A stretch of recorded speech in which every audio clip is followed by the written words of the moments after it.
Now today's topic of discussion is Battle of Hunain. As the conquest of Makkah was made, after that the Prophet was here in Makkah.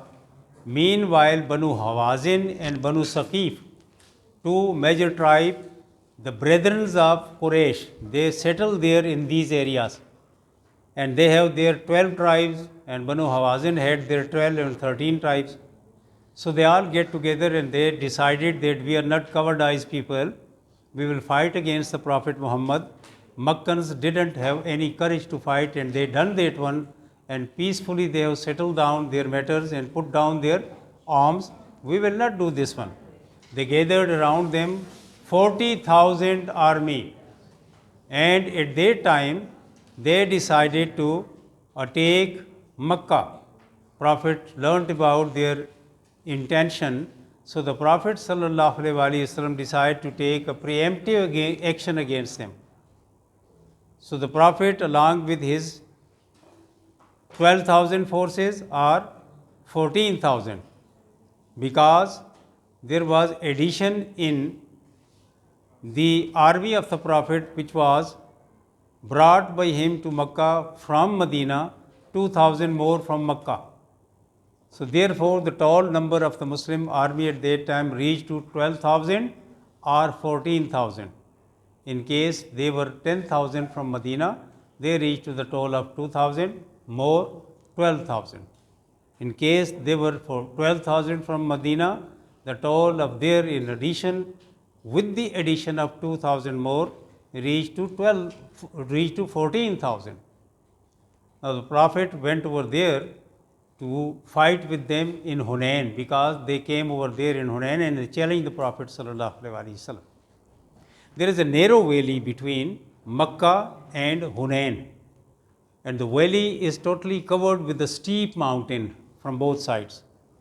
And these Hawazin people are very sharp shooters, known in a history, very sharp shooters. Along with that, they know about their area, and they have settled themselves in such a kind of strategic positions that from the mountain they were hurling down boulders, and in the valley, when that was reaching to the people, those who were just moving in that particular area, they hurt them, even they killed them by the boulders.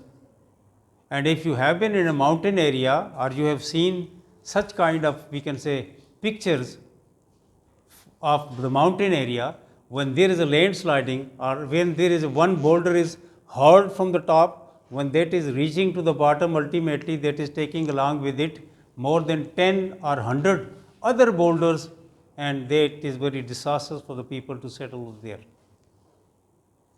So it was done, and the front army of the Muslims, that is called Muqaddimatul Jaish army, the front army, infantry rather you can say, that was so started and chaos created in them because they were not expecting such kind of attack from the enemy hiddenly. So they returned back and took along with them all other army and moved towards Makkah. Left behind was the Prophet Muhammad sallallahu alaihi wasallam. In the history, it is mentioned that he was along with his 5 people, 50 people, or 500 people. If they were 500 even, how we can compare with the 14,000 army? Out of 14,000, 13,500 left the Prophet sallallahu alaihi wasallam. And at that time, the Prophet sallallahu alaihi wasallam announced to them, An ibnu Abdul Muttalib, Anan Nabi la Kazib, or Anan Nabi la Kazib, An ibnu Abdul Muttalib. I am the Prophet, and I am not a liar. I am truthful Prophet. I am the son of Abdul Muttalib. Abdul Muttalib was a known person of Arabia because he had been a king, the grandfather of the Prophet Muhammad sallallahu alaihi wasallam. Then Abbas bin Abdul Muttalib, the uncle of the Prophet, he was along with the Prophet sallallahu alaihi wasallam. He had a loudspeaker voice like. He rose to the hill, and he at that time announced to the people in a heavy voice, "Oh people, Ya Yuhanna, Seige, Ila Muhammadun, Hayya ilayya. Come, O people, towards the Prophet Muhammad sallallahu alaihi wasallam. He is here. So the people then came around the Prophet, and after that the war was started. In war, Al-Malik was appointed from the Banu Saqif and Banu Hawazin as their commander, and the strategy which was made by Malik, that was that all of the people should be into the battlefield, even their children and their wives and their properties and their cattle and their all kind of animals and whatever they possess at the time, because he at that time felt in his mind, if they mean the fighters from the Banu Saqif and Banu Hawazin, they have nothing behind, they will not think about running away from the battlefield to join their families. But it went against him. He was there at that time. War started, and within one day, it is said, many historians say that it took 3 days to fight, but some says that within one day at evening, Muslims become victorious. When the Muslims become victorious, and they just took hold of 6,000 prisoners into their hand. 6,000 prisoners. And even though the properties which were belonging to Banu Hawazin and Saqif, which were they themselves brought into the battlefield, there were thousands of camels, thousands of goat, and today's count we can say millions of coins and their riches and whatever that was available there. So all that came into the hands of the Prophet Muhammad sallallahu alaihi wasallam people. Then the Prophet Muhammad sallallahu alaihi wasallam chased them, those who deserted the battlefield, and went to take a shelter in Taif. Prophet chased them, and Prophet put siege to Taif for 21 days. But no result was made there by the all strategies of the Prophet. Then by the will of Allah subhanahu wa ta'ala, he came back to a place where all these prisoners and all booty of war was kept. That was Al-Jirana, the name. Now too there is a small, we can say a village type, Al-Jirana. Makkah has expanded now, and it has emergence in that one. But still there is signs of that place which is called Al-Jirana.